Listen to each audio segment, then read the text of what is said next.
Conversa de bastidor, com Malu Gaspar.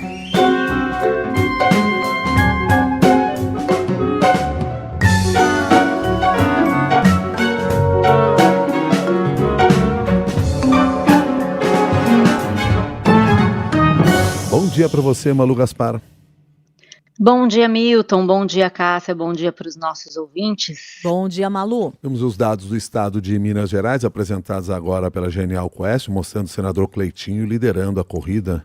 Está lá entre 30% e 37% das intenções de voto, dependendo do cenário. Aí vem depois o segundo colocado, o ex-prefeito, o Alexandre Calil, ex-prefeito de BH, né, da capital.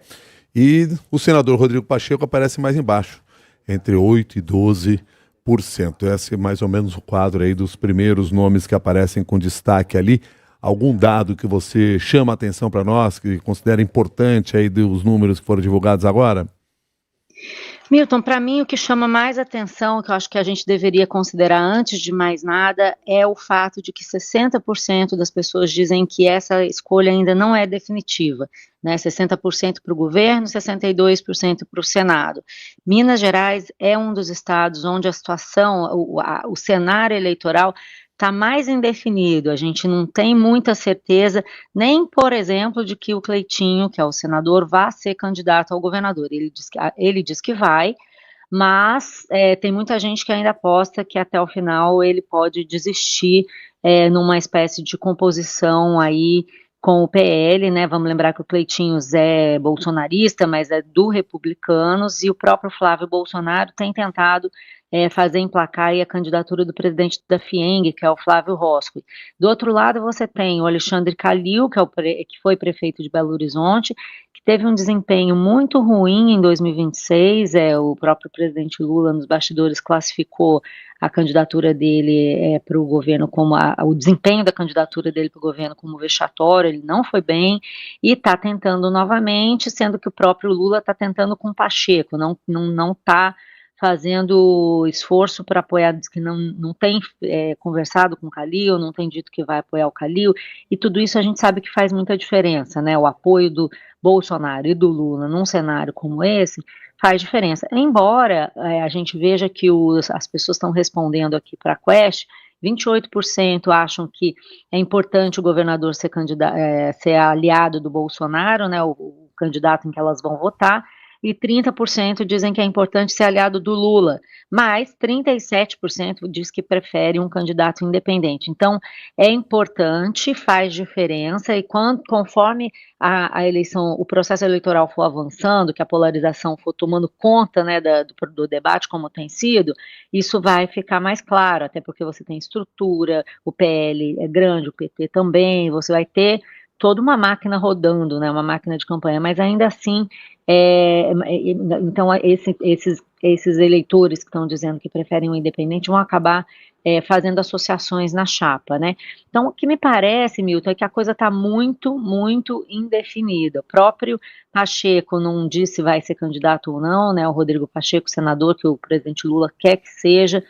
O Matheus Simões, que é o sucessor do Zema, que é o candidato com a máquina na mão, tem uma intenção de voto pequena, não cresce, desde que ele disse que seria candidato a governador, o nome dele não decola, então isso também pode levar a alguma mudança mais para frente. E também queria destacar aqui para os ouvintes um dado que me chamou a atenção. A gente viu os levantamentos de ontem, que essa pergunta também foi feita, sobre se o governador atual merece eleger o sucessor. Embora o Zema tenha 52% de aprovação, 49% das pessoas diz que ele não merece eleger o sucessor. Isso chama atenção porque mostra que não está tão fácil assim para o candidato do governo, que é o Matheus Simões, e aparentemente não vai ser um fator chave para essa eleição colar com o Zema.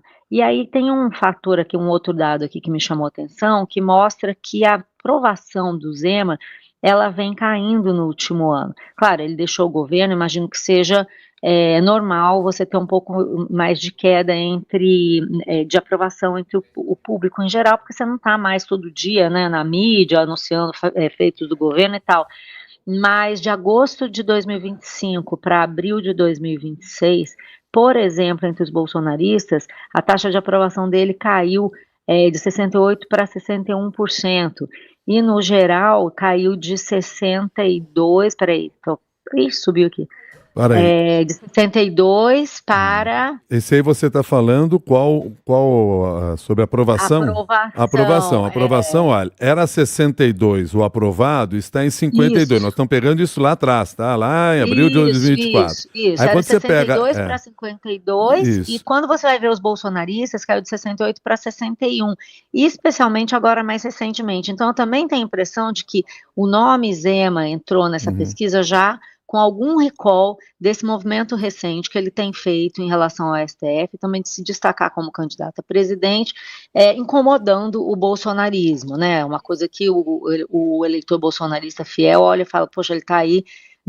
querendo tomar o nosso espaço. Então, eu acho que essa pesquisa é um termômetro interessante, mas eu acho que é importante a gente vê-la como um retrato de um momento em que a situação está bem, bem indefinida. E até para pegar esse gancho, Malu, que você fala de indefinição, né, e mais cedo você falava com a gente de como os candidatos ainda estão indefinidos, essa indefinição se reflete aqui na resposta das pessoas, porque como em outros estados, nós tivemos ontem a divulgação de alguns deles, a taxa de mudança de voto está bem alta em Minas Gerais, 60% dizendo que ainda podem mudar a sua opção. Exatamente. É aquela coisa, né? Se até o candidato pode deixar de ser candidato. Se nem ele sabe, né? Nem ele sabe, como eu vou saber que eu vou votar?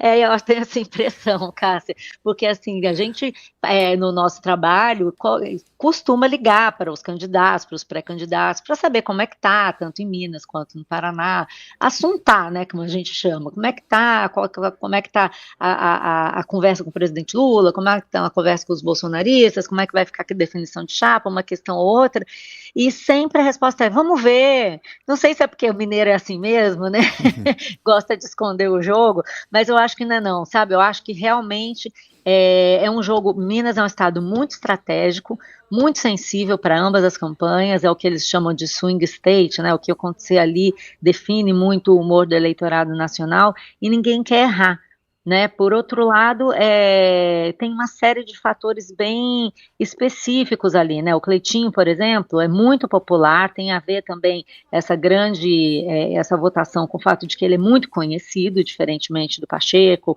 ou do Matheus Simões e tal, então ele aparece bastante, mas tem gente que acha que no final ali da corrida ele não vai sustentar, porque o negócio dele é legislativo, o Flávio Bolsonaro prefere um candidato mais, o Cleitinho ele é meio solto assim, né, ele fala o que ele pensa, ele não é muito orgânico partidário, né, e o Flávio Bolsonaro está querendo um candidato que seja totalmente alinhado com ele, então o Flávio Roscoe, que é da FIENG, que é do PL, é mais nesse perfil, então a gente não sabe como é que isso vai se alinhar, aparentemente, assim, eu acho que tem, sabe aquele ditado que conforme o caminhão vai andando, as melancias vão ajeitando, eu acho que é um pouco isso que nós estamos vendo agora, as melancias estão todas pulando no caminhão, e é quando a coisa que se estabilizar, elas vão assentar, e aí a gente vai ver a posição que a gente vai ficar, que as coisas vão ficar, então tem um processo acontecendo, que ainda pode fazer com que esse cenário mude bastante,